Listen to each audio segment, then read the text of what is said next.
Rodeo Stories, presented by Pivot Bio.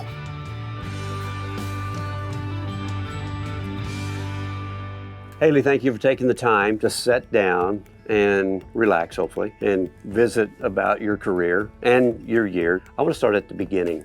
Have you always been a horse girl?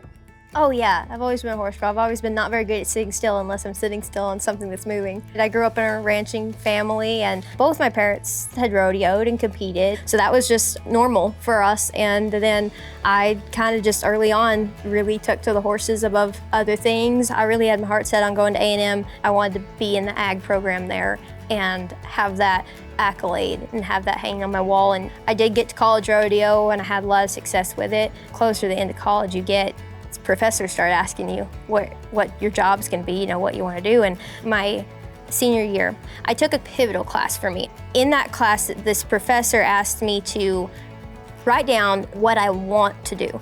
And so I wrote down, well, I want to barrel race and I want to be successful at it. It was very hard to picture how could you make money doing that? How could you support yourself? And he said, okay, let's make it happen. And that was the first time anybody had ever said that to me. So when I graduated, I wanted to try and rodeo for a little bit. I'll just see how it goes. And then when I get home in the summer, I'll get a real job. How did sister come into your life? My mom bought this filly and we loved her. After about a year, we knew we loved this filly. So we called and said, do you have any more out of that same mare? But he said, I've got one more. He had picked up on her at some amateur rodeos as a 2-year-old. My mom called me and said she bought her over the phone. So you are in her 5-year-old year. Did you futurity? I did. She was my first futurity horse. So first one I went to was the BFA. Sis ran off in the first round and I was so embarrassed. And then Diamonds and Dirt Futurity was in Bryan. I was like, well, I think we're ready to go try and have a little better showing. And she had a great showing. I think I won second in a round and then placed in the finals and the average for the whole weekend. She still had mistakes, like so many mistakes. And so that was kind of what we noticed early on was like, she's really talented because this is not perfect and it's fast. We were on the way to the college finals and I took her along just to ride around. I had my older horse, TJ. I was gonna run him. I was preparing for the college finals and he got a little sick the night before. So it was Denver over 6-year-old year and I entered that and went up there and ran her and I won second in the rodeo, placed in both rounds. She just handled things left and right. And the American was shortly after that and she qualified. So then I'm like, oh, I guess I could better ride her at the semifinals of the American. And I did, and she qualified. So you won the American. We did. And that check was for? $433,333.33. And that was 2017. I haven't got that real job yet. It's working out pretty well for you. It's been a pretty good business plan so far. So that's when I decided I was just gonna rodeo that summer. As of July, we had made our first NFR. It was awesome. We started off good and I just was trying to survive. I was kind of stiff and I was riding a little tense. Going in round 3, it was like I'd finally convinced myself to relax.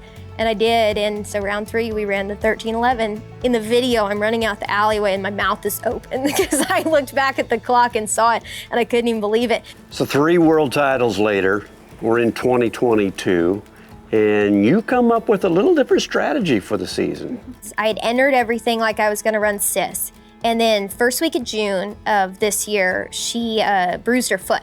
She stayed home. She didn't get on a trailer from June to August when I left for the Northwest. I cracked her back out at Caldwell and it was the first run I'd made since Guyman. We won the first round at Caldwell.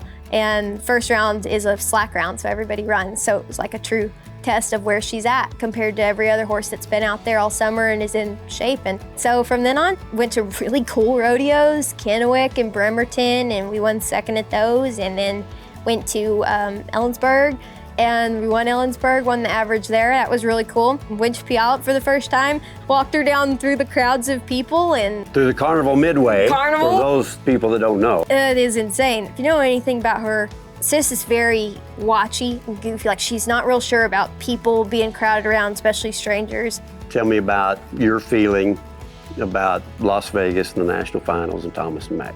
It's a special place because of the National Finals and because of the Thomas and Mack. There's a feeling there that is unlike any other, and we have some good times and we want to make some more. So I guess I'm just thrilled to go down that tunnel again. To see more stories like these, visit GetRodeoReady.com.